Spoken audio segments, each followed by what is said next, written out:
One of the reasons why I really enjoy making these videos is that I get a chance to play around with all the bits that go along with it.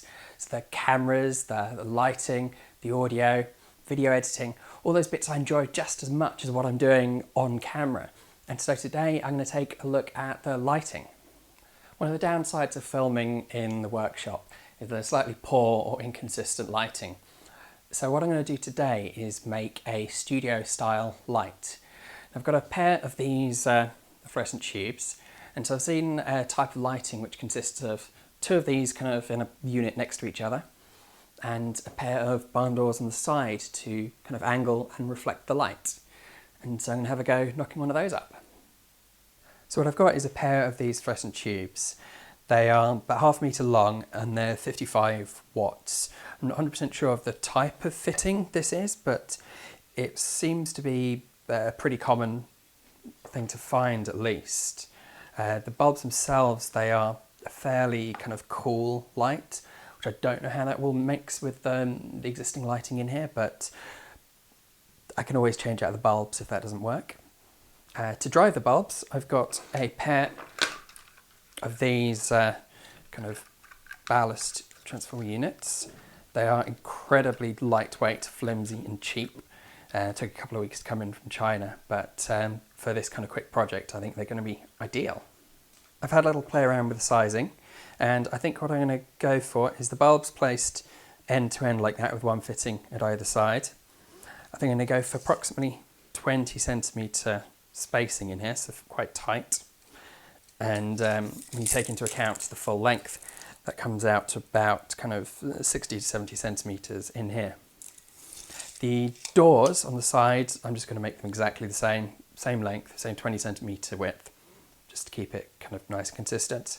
And the transformers I'm going to mount on the rear. So the fittings have got screw holes, they'll screw down to the wood.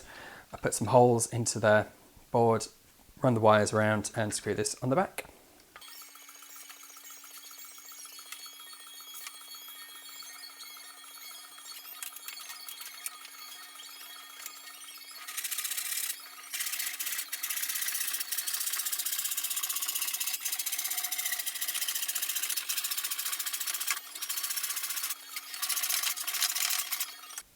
So I've cut the wood into 3 pieces. They're all pretty much the same. And so the end result will be something like that. And to get going with that, I have got some good length piano hinge here. I'm going to cut that to size and join the 3 segments.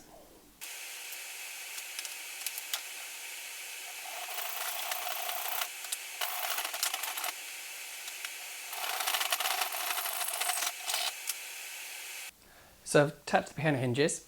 I've just put a couple of screws in just to test it at this stage. I'm going to dismantle this in a bit and paint it.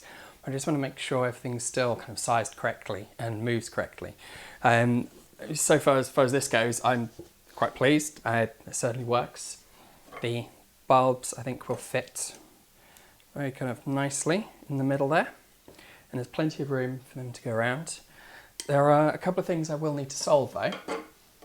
So at the moment, these kind of swing around all over the place. I need to somehow kind of put some kind of friction mechanism into this so that I can kind of put it into a position and have it set, and also a stop so it doesn't kind of fall back and crush itself. So there are a couple of things to figure out, but that's for a later stage. At the moment, what I'm going to do is dismantle this now and paint it.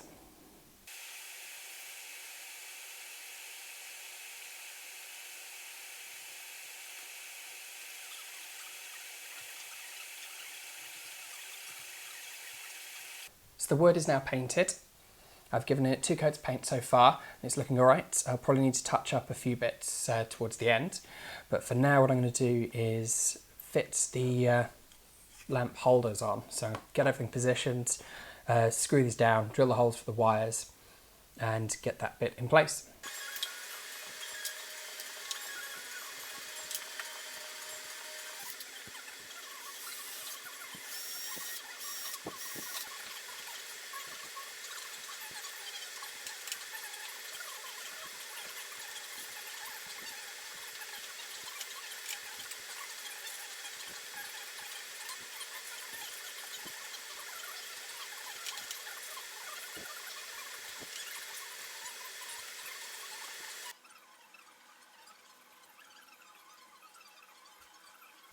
It's now had a couple of coats of white paint. I've also given it a clear coat of varnish on the top, and that will stop it kind of getting scuffed and too grubby. And as for the fixing of the angle and the sides, what I've decided to do is fix it at a particular angle. It would be nice to be able to adjust it, and I came up with a couple of possibilities for how that could be done, but then I can't see me ever needing to do it. And so I opted for the simple solution of a fixed bracket. So I've got a piece of aluminium, I've bent the two sides on it like so, and I'm going to screw this on the back now. So the final piece of this puzzle is some way to mount it or to stand it. And so for that, I'm going to make use of a lighting stand I've had for a year or so now. This is a kind of cheap lighting stand from Amazon. I think this is a fairly standard fitting on the top. So it's got a screw thread for some kind of lightweight or basic mains, and also this kind of slightly larger locking connector, which I think clips into something. Either way, this is a very fixed kind of diameter. So what I've done is I mounted a block of wood on the back with a hole in the bottom. It's the idea being, to stand it up, all you do is seat it like so.